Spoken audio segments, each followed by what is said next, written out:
Mateus capítulo 24, vamos ler primeiro versículo 1 e 2, diz assim: Tendo Jesus saído do templo, enquanto se retirava, seus discípulos aproximaram-se dele para lhe mostrar as edificações do templo. Mas ele lhes disse: Não estáis vendo tudo isso? Em verdade vos digo que aqui não ficará pedra sobre pedra que não seja derrubada. Glória a Deus. Esse primeiro versículo desse capítulo 24 de Mateus começa falando que Jesus estava andando com seus discípulos, e a Bíblia diz que aproximaram-se os seus discípulos de Jesus para mostrar as edificações do templo. Os discípulos chegaram para Jesus, de certa forma, se aproximaram e começaram a mostrar para Jesus as edificações do templo. O templo era algo, e é algo muito sagrado, principalmente para os judeus naquela época. Era algo muito maravilhoso, muito ouro, muito maravilhoso, a grandeza daquilo, algo impressionante. E os discípulos, com certeza admirados com isso, começaram a mostrar para Jesus: olha, Jesus, veja o templo, veja as suas edificações, que coisa maravilhosa. Mas a Bíblia diz nesse texto, no versículo 2, que de repente, quando os discípulos fizeram isso, Jesus, ele cortou, de certa forma, ele corta os discípulos, que ele diz, mas porém, diz assim, mas ele lhes disse, em outras traduções está escrito, ele porém disse: vocês estão vendo essa pedra? Vocês estão vendo essas pedras, esses tijolos que estão edificando esse templo? E Jesus disse assim: digo a vocês que não haverá pedra sobre pedra que não seja derrubada. Olha o fora, entre aspas, parece um fora que Jesus dá nos discípulos. Eles, admirados com aquela grandeza daquele templo, Jesus olha para eles e diz assim: olha, essas pedras, não ficará pedra sobre pedra que não seja derrubada. Jesus aqui ele lança uma profecia da destruição daquele templo. E é interessante que 70 anos, aproximadamente 70 anos depois desse momento, dessa profecia, a história diz que Roma invadiu Jerusalém. E Roma colocou fogo no templo. Mas o templo tinha muito ouro. E aquele fogo começou a derreter. E ele começou, o ouro derretido, começou a entrar no meio das pedras, no meio dos tijolos. E os soldados romanos, para conseguir retirar todo aquele ouro, eles começaram a quebrar pedra sobre pedra, para retirar o ouro que estava dentre as pedras. Ou seja, 70 anos depois, a profecia se cumpre. 70 anos depois, o templo é destruído. E não houve pedra sobre pedra que não foi derrubada. Pedra sobre pedra foi derrubada para que eles pudessem capturar aquele ouro. A profecia se cumpre. E o interessante é que após isso, o versículo 3, a Bíblia fala que isso aguçou o sentido dos discípulos. De certa forma, isso deixou os discípulos impressionados.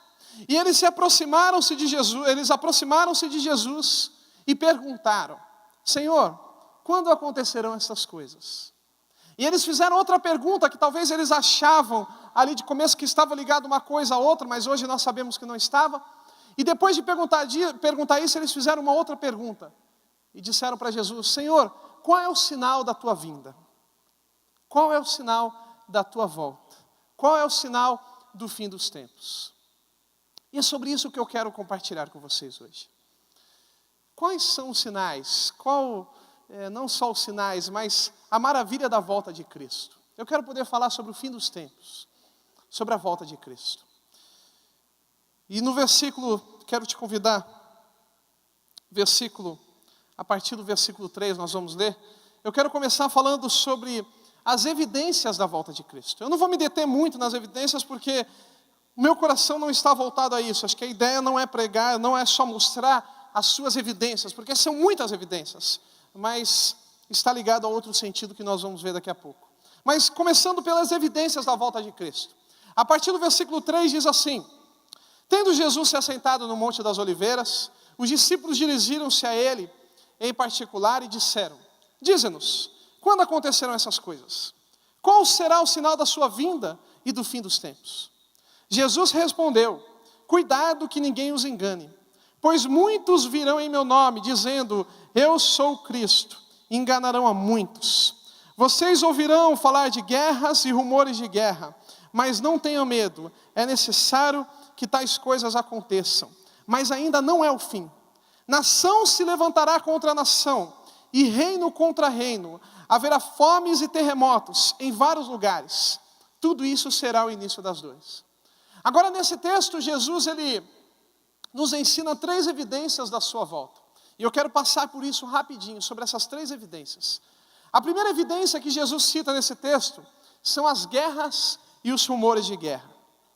E hoje, nos nossos dias, devido à nítida escassez de recurso natural, de recursos naturais, de briga por territórios, de aumento de armas nucleares, nós nunca presenciamos e vivemos tantas guerras espalhadas em tantos lugares do mundo como nos nossos dias. As pesquisas apontam que existem 9 países no mundo que possuem armamento nuclear. Ou seja, 9 países que têm a capacidade suficiente para destruir qualquer outro país com um simples apertar de um botão, com uma simples ordem. Isso é o que estamos vivendo hoje. Olha só, hoje nos nossos dias, algumas guerras que estão aí em alta. Os Estados Unidos ainda ocupa ali o Afeganistão e o Iraque, ainda de certa forma existe um conflito com isso. A Turquia está combatendo os curdos no norte do Iraque. Israel continua o seu conflito sanguento com a Palestina. É verdade, você liga o noticiário, a principal notícia que você vê é Israel com a Palestina. Ali a ocupação na faixa de Gaza. Homens, mulheres e crianças morrendo inocentemente, tudo por causa da briga, tudo por uma briga de um território. E não somente isso. A Sérvia está em conflito com o Kosovo. A Rússia está em conflito com a Ucrânia. Recentemente nós vimos aquele avião, aquelas pessoas, se eu não me engano, 200 pessoas, que estavam simplesmente viajando até a Ásia, se eu não me engano, até a Malásia, e de repente foram atingidas por uma bomba, passando ali na fronteira entre a Rússia e a Ucrânia. Tudo por causa de uma guerra, tudo por causa de um conflito. A Coreia do Norte está também ainda, cada dia fazendo mais ameaças com a Coreia do Sul. Ou seja, essas são algumas guerras que estão acontecendo nos nossos dias. Sabe, e se guerras e rumores de guerra é uma evidência, se Jesus colocou isso como uma evidência da sua volta, quer dizer que nós já estamos bem avisados, não é verdade? Ele já está nos avisando. Uma segunda evidência que nós podemos ver nesse texto que Jesus cita é a fome. E não se trata de fomes regionais, produtos de causas climáticas, de catástrofes naturais. Não. Nós estamos falando realmente de uma situação de miséria pela maior parte da população mundial. Eu separei algumas informações, olha só. Em 2020, de acordo com a ONU, 1 em cada 4 crianças no mundo será subnutrida. 2020, as pesquisas apontam daqui a 6 anos, 1 em cada 4 crianças será subnutrida. Em 1974, a Conferência Mundial sobre Alimentação colocou o ano de 1984, há 30 anos atrás, como o ano limite para eliminar a fome no planeta. Em 1996, 12 anos depois, essa meta foi implicitamente deixada de lado por representantes da ONU, como um sonho impossível de ser concretizado nesse prazo. Em 1984 era o ano limite de acabar com a fome no planeta. 12 anos depois, 1996, essa meta foi deixada de lado, como um sonho impossível. Hoje, nos nossos dias, morrem 24 mil pessoas no mundo por causa da fome. 24 mil pessoas por dia morrem no mundo por causa da fome. Ou seja, 1.000 pessoas por hora. Desde o momento que nós começamos esse culto, mais ou menos 1.000 pessoas morreram por causa da fome. Talvez essa não seja uma realidade tão clara para nós, pela região que vivemos e pela circunstância que vivemos. Mas 1.000 pessoas por hora morrem no mundo por causa da fome. 24 mil pessoas por dia. Novamente eu afirmo, se a fome era uma evidência da falta de Cristo, nós estamos bem avisados. E uma terceira evidência que Jesus cita aqui para nós são os terremotos. E o aumento do número de grandes terremotos só faz confirmar aquilo que já está profetizado na palavra. Tal como a fome e as guerras, o que nos chama a atenção no caso dos terremotos é o acréscimo surpreendente no número de tremores à medida que as décadas vão se passando. Olha só, no século XIX, ocorreram 41 grandes terremotos, ocasionando a morte de 350 mil pessoas. Em um século, século XIX, 41 grandes terremotos, onde morreram 350 mil pessoas. No século XX, Até 1997, foram contabilizados 96 grandes terremotos, ou seja, no século seguinte, o número de terremotos dobrou, com um saldo lamentável de mais de 2 milhões de pessoas. Século XIX, 350 mil pessoas morreram. Século XX, 2 milhões de pessoas morreram. Só no século XXI, só nos primeiros 5 anos do século XXI, já estão contabilizados mais de 300 mil pessoas, 300 mil vítimas de grandes terremotos. Ou seja, em apenas 5 anos, nós praticamente superamos 100 anos do século XIX. Inclusive de tsunamis, terremotos e por aí adiante. Ou seja, só em 5 anos nós tivemos essa superação. Praticamente a cada dia recebemos notícias a respeito de um novo terremoto. E a perspectiva de novos terremotos e maremotos é abertamente sustentado por especialistas de todo o planeta. E novamente eu afirmo, se o terremoto é uma evidência, nós estamos sendo avisados. Sabe, e acima de todas essas evidências, gente, o que deve causar um temor em nós sobre a volta de Cristo, é porque a volta de Cristo é uma promessa. A volta de Cristo é uma promessa. Cristo prometeu, queria voltar para buscar a sua igreja.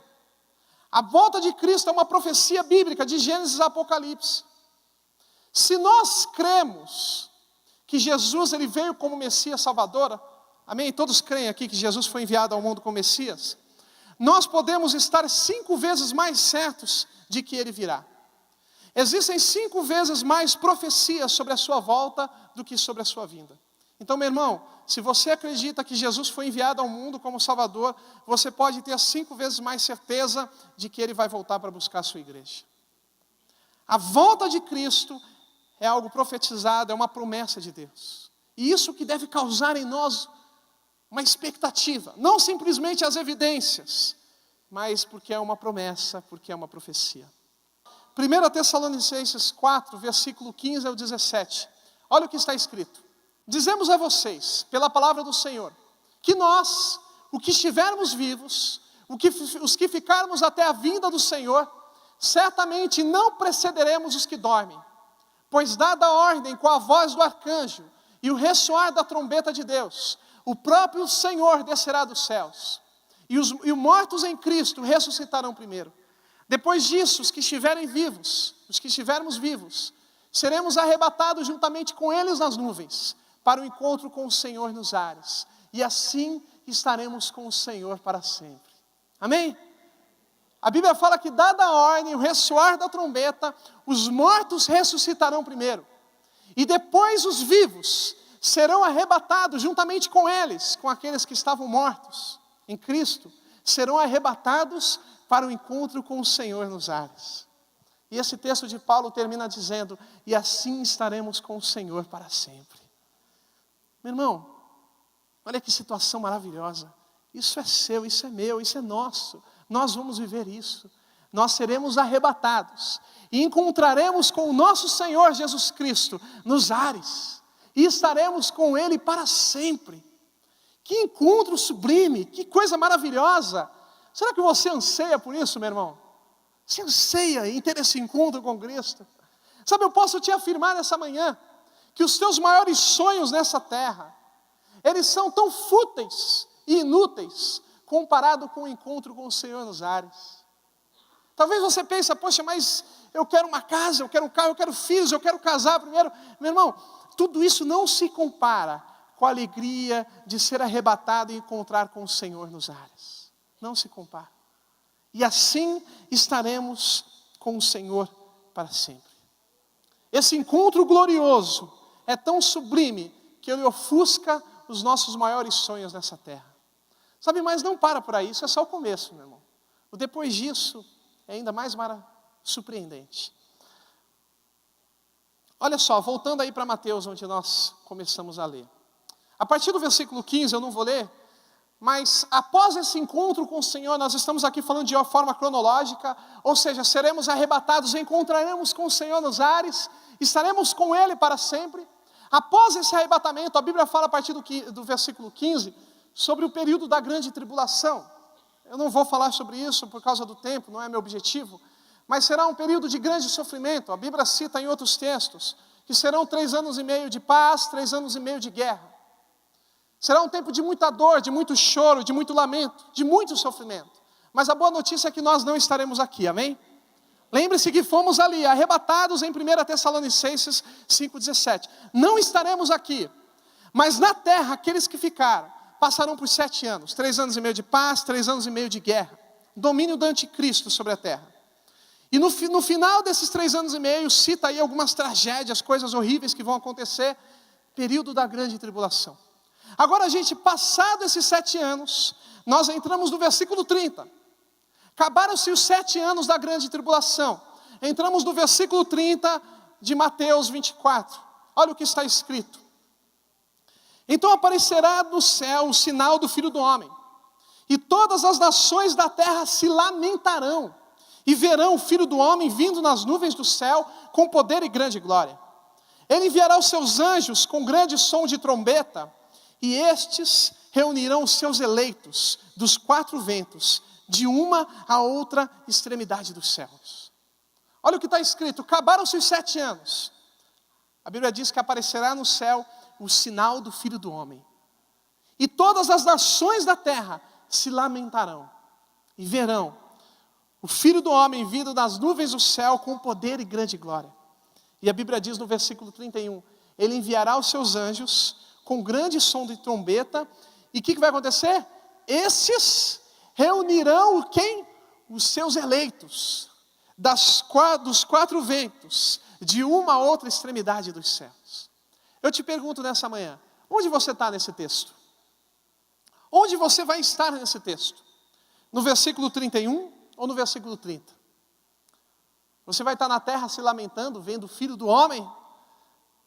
Ou você vai estar no versículo 31? Lembre-se que nós já fomos arrebatados. Se você crê em Jesus Cristo, meu irmão, você não vai estar no versículo 30. No versículo 30 estarão todos aqueles que não creem em Jesus Cristo e que aceitaram o domínio do anticristo sobre a sua vida. Mas no versículo 31 estarão todos aqueles que creem no Senhor Jesus como Salvador. E nós não estaremos aqui, nós estaremos no versículo 30. E a Bíblia fala que esses que ficaram nos 7 anos, aqueles que permaneceram vivos, que tudo indica que foram os que aceitaram o domínio do anticristo, porque aqueles que não aceitaram com certeza serão mortos por não aceitar daquela marca. A Bíblia fala que todas as nações da terra se lamentarão e verão o Filho do Homem descendo dos céus. E a Bíblia fala que ao soar dessa trombeta dos anjos, esses reunirão os seus eleitos de uma a outra extremidade dos céus. Meu irmão, nós seremos reunidos com Cristo. E a Bíblia fala que quando Cristo vier sobre a terra, quando Ele vier aqui, nós vamos entender um pouco mais sobre isso também, nós estaremos seguindo Jesus. Nós seremos reunidos de uma a outra extremidade dos céus. Nós estaremos juntos, atrás de Cristo, seguindo Cristo. Agora olha só, para você entender melhor. Essa mesma situação em Apocalipse, na visão de João. Olha que interessante, eu separei também o texto ali. Apocalipse 19, versículo 11 a 14, olha o que está escrito. João está tendo uma revelação de Deus, ele diz assim: vi o céu aberto, e diante de mim um cavalo branco, cujo cavaleiro se chama Fiel e Verdadeiro. Ele julga e guerreia com justiça. Seus olhos são como chamas de fogo, e em sua cabeça há muitas coroas, e um nome que só ele conhece e ninguém mais. Está vestido com um manto tingido de sangue, e o seu nome é Palavra de Deus. Quem é esse aí? Jesus Cristo, amém? Agora olha o que está escrito no outro versículo, no versículo 14. Os exércitos dos céus o seguiam, vestidos de linho fino, branco e puro, e montados em cavalos brancos.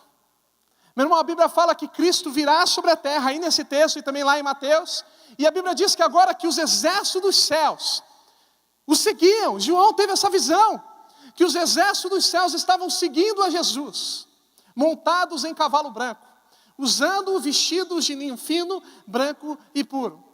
E agora nós entramos nessa pergunta nessa manhã: quem são esses exércitos dos céus? Olha só as informações do exército dos céus no próximo texto que nós vamos ler, por favor. Olha o que está escrito. Nesse momento é as bodas do Cordeiro.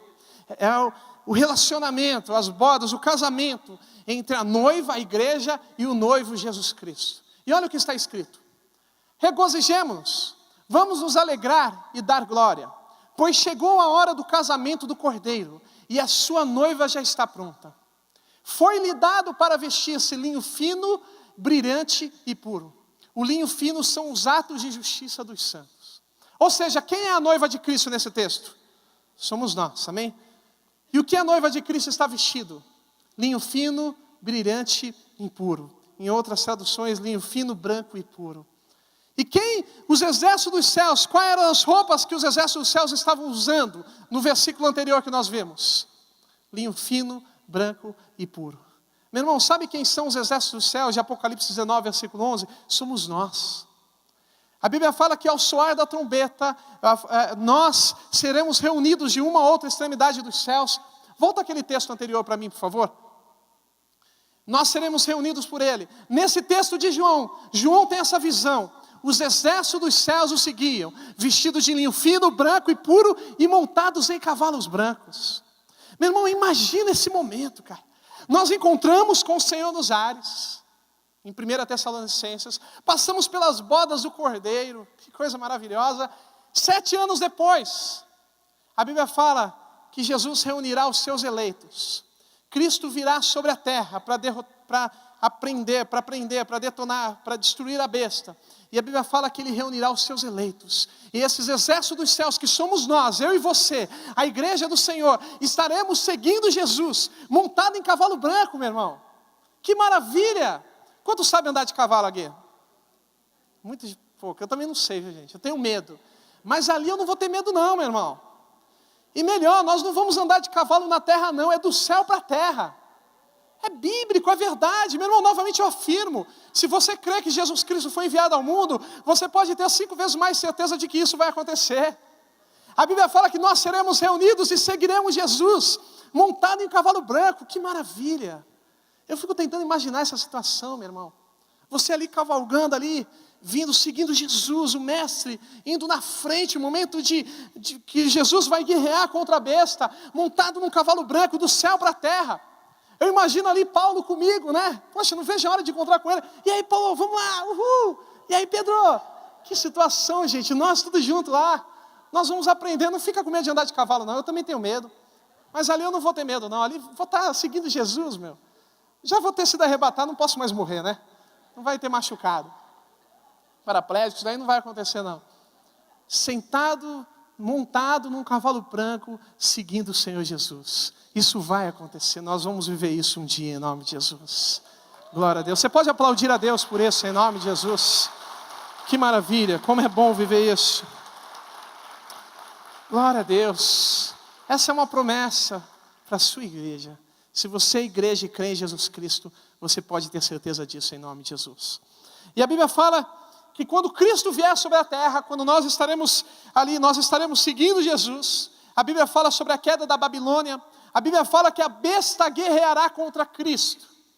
E olha só, nós entramos agora em Apocalipse 17, versículo 14. Diz assim: guerrearão contra o Cordeiro, mas o Cordeiro os vencerá. Pois é o Senhor dos senhores e Rei dos reis, e vencerão com Ele os seus chamados, escolhidos e fiéis. Estaremos seguindo Jesus, montado no cavalo branco. Quando chegar sobre a terra, a Bíblia fala que a besta guerreará contra o Cordeiro, mas o Cordeiro os vencerá. Nós vamos ver essa vitória. E melhor, meu irmão, não vamos só assistir não. A Bíblia diz nesse versículo também: e vencerão com Ele os seus chamados, os seus escolhidos e os seus fiéis. Somos nós. Nós venceremos com Cristo.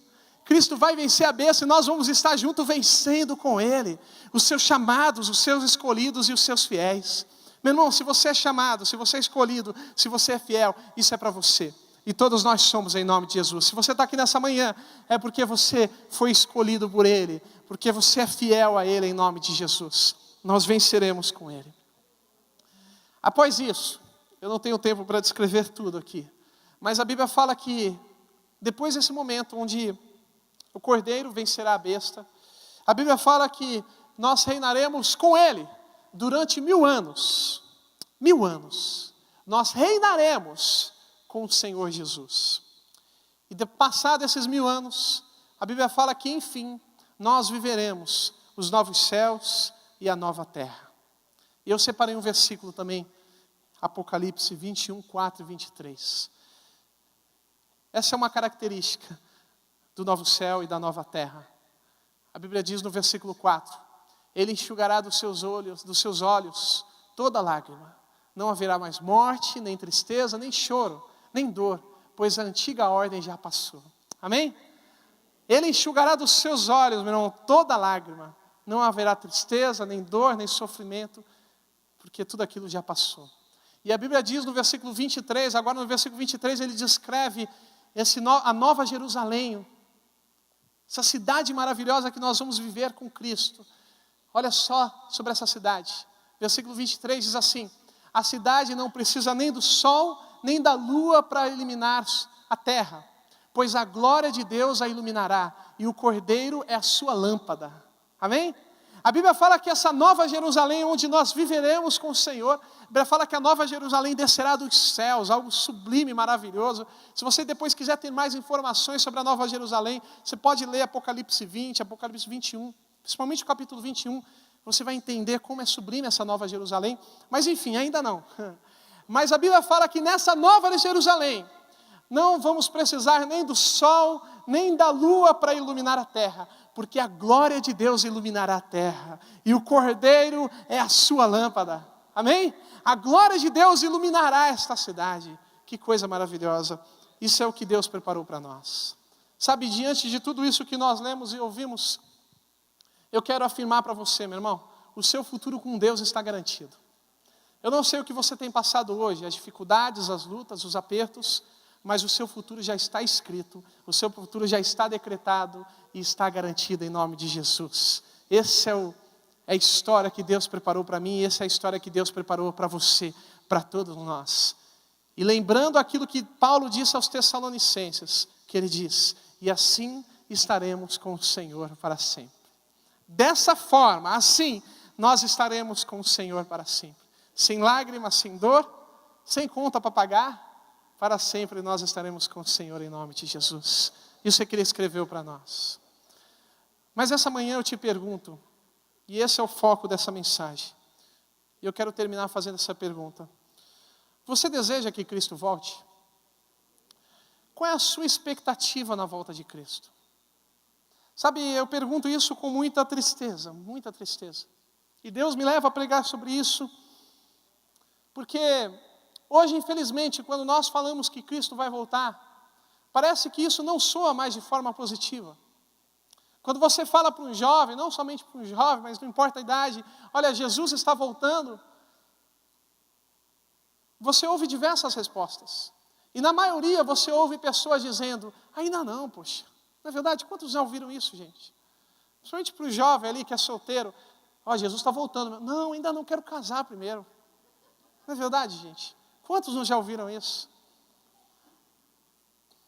Não importa a idade, os irmãos mais adultos, já casados: olha, Jesus está voltando, meu irmão. Não, ainda não, quero comprar minha casa própria ainda. Quero ter filhos. Gente, é engraçado, mas é pura verdade. Nós colocamos tantas coisas na frente de Jesus, da sua volta.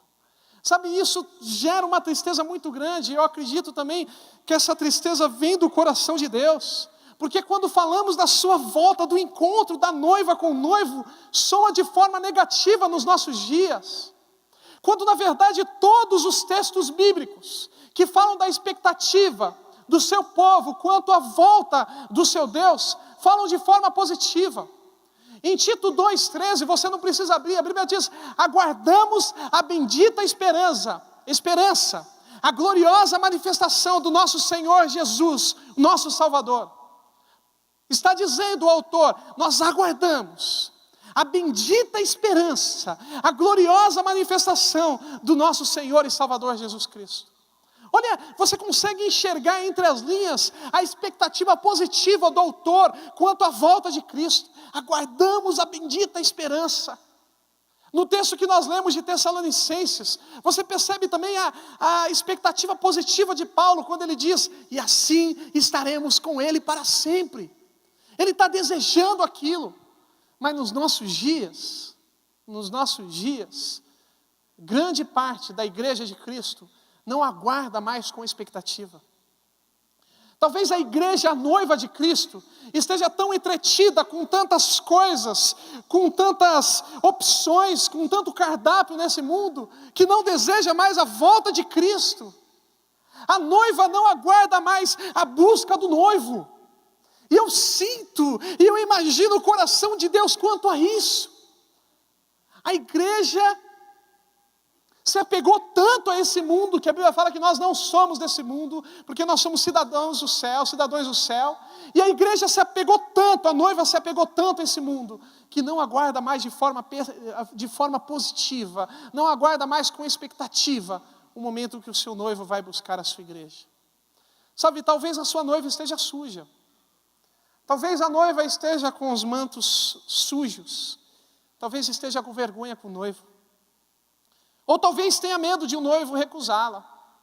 Talvez tenha medo de um noivo não aceitá-la como noiva, por causa da sujeira, por causa da imundície e por causa do pecado.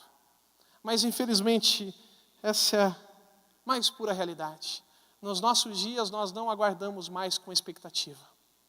Quando na verdade esses discípulos, esses apóstolos, os homens dessa época, eles aguardavam com expectativa. E em todas as ceias eles declaravam Maranata, que significa vem Senhor Jesus. Essa era a principal palavra que era pronunciada no momento da ceia, no momento dos encontros. Maranata, Maranata, que significa vem Senhor Jesus, vem Senhor Jesus, vem Senhor Jesus. Sabe, o meu objetivo nessa manhã, através disso, meu irmão, é mostrar para você o quanto é glorioso esse encontro com o Senhor. O quanto é maravilhoso o momento que Cristo virá para nos buscar em nome de Jesus. E que nós, como igreja, precisamos, além de estar preparados, principalmente preparados, mas possamos também estar desejando esse momento que o noivo vai nos buscar em nome de Jesus. E assim estaremos com o Senhor para sempre. Esse é o nosso futuro em nome de Jesus. Amém? Eu quero te convidar a se colocar de pé nesse momento. Eu quero orar com você. Nós vamos louvar o Senhor. Nesse momento de louvor, meu irmão, eu não sei que efeito teve isso em você, mas em mim tem todos os dias que eu leio sobre isso. A expectativa aumenta, o desejo aumenta, mas a tristeza, por causa da situação da igreja, também aumenta. E infelizmente é a realidade, nós estamos tão apegados a esse mundo que esquecemos que não somos desse mundo. Estamos tão apegados naquilo que Cristo pode nos dar, que esquecemos que Ele pode nos buscar. Até quando? Qual é a sua expectativa? Sabe que durante esse louvor você possa declarar para o Senhor o seu amor por Ele e o quanto você deseja que Ele te busque, que Ele volte. Eu não sei que situação você está vivendo, seja uma situação de dias difíceis ou de dia de alegria. Talvez tudo esteja certo, as coisas boas estão acontecendo. Mas em nome de Jesus, que nessa manhã você possa dizer: Senhor, eu como sua noiva estou aqui esperando que o Senhor me busque. Eu desejo me encontrar com o Senhor. Que momento marcante nós viveremos. Quando a Bíblia fala que nós seremos arrebatados juntamente com aqueles que estavam mortos, e encontraremos com o Senhor nos ares. 7 anos depois, quando a Bíblia fala que nós vamos descer sobre Jesus, seguindo Jesus, o exército dos céus o seguiam, montados em um cavalo branco. Que maravilhoso. Deseje por isso em nome de Jesus. Diga para Deus essa manhã: vem Senhor Jesus. Acima dos bens dessa terra eu desejo a tua volta. Acima de tudo que o Senhor pode me dar, eu desejo o Senhor.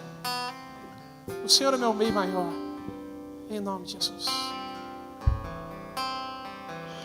Me esvazio de todos meus temores, me esvazio de todas as dúvidas, me esvazio de mim mesmo, pois eu já não me pertenço. Fui comprado pelo sangue do Cordeiro. Me esvazio de todo egoísmo, me esvazio da falsa aparência.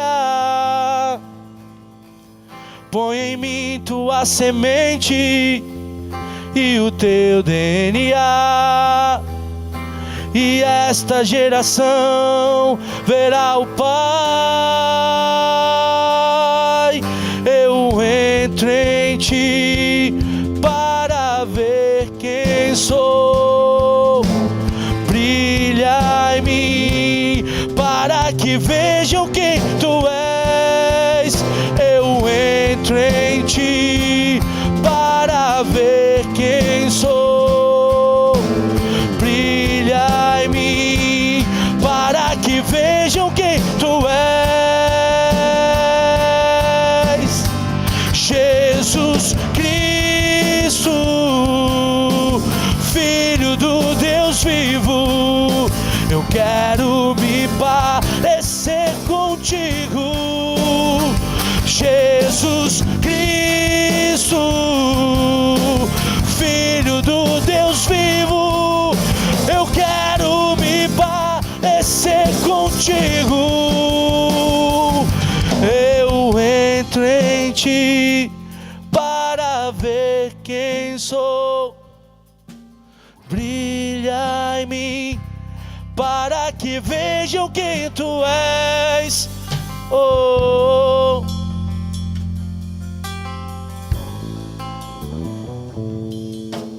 glória a Deus. Continue de olhos fechados em nome de Jesus. Deus colocou no meu coração um texto, uma história. A Bíblia diz que Moisés, ele guiou o povo durante 40 anos no deserto. Só que no final dessa peregrinação do povo de Israel no deserto, Deus, ele chama Moisés e diz que Moisés não entraria na promessa, não entraria naquela terra tão maravilhosa, que durante 40 anos ele lutou para guiar o seu povo. Deus disse para ele: você não vai entrar nessa terra. Sabe, não pense você que Moisés ficou triste, chorou e pensou: poxa, por que Deus fez isso comigo? Por que Deus não me deu essa promessa? Por que Deus não me deu essa terra tão maravilhosa? Moisés não se entristeceu com isso. Sabe por quê? Porque o foco de Moisés não era a terra, o foco de Moisés não era a bênção, mas o foco de Moisés era a presença de Deus. Moisés, durante anos e anos da sua vida, ele andou com Deus, seja no deserto, seja no campo, seja no Egito. Moisés queria andar com Deus, Moisés queria a presença do Senhor e não simplesmente a sua bênção. E você, meu irmão, o que você anseia? A presença do Senhor, o encontro com o Senhor, ou somente aquilo que Ele pode nos dar nessa terra? Que realmente nessa manhã Deus possa abrir os nossos olhos e lembrarmos que não somos cidadãos dessa terra, mas dos céus, que o nosso futuro é ao lado dEle. Estamos aqui de passagem, estamos aqui porque Ele tem uma obra a fazer através da nossa vida, estamos aqui porque Ele quer levar a tua família e o teu vizinho também para o céu. Não queira a sua família, não queira a sua casa na terra se lamentando quando Cristo voltar, mas nos céus, montado no cavalo branco, descendo sobre a terra contigo.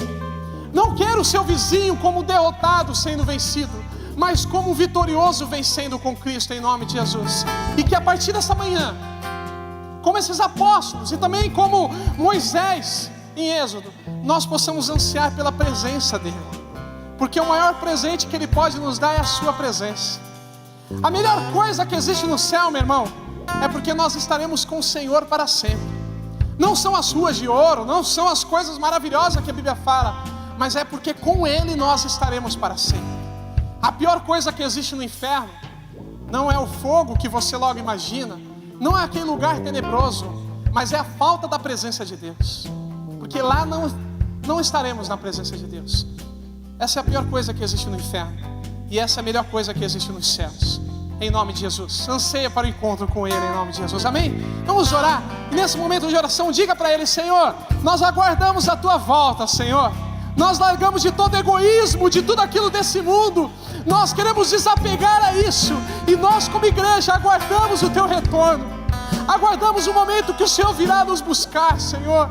Em nome de Jesus, Pai, nós Te louvamos, Senhor, e em nome de Jesus, como igreja, Pai, nós ansiamos pelo encontro com o Senhor, e declaramos que esse encontro está acima de todas as coisas na nossa vida.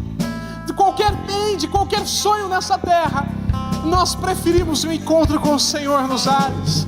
Nessa manhã, Pai, a tua noiva anseia pela tua volta. Nessa manhã, a tua noiva anseia pelo encontro com o noivo.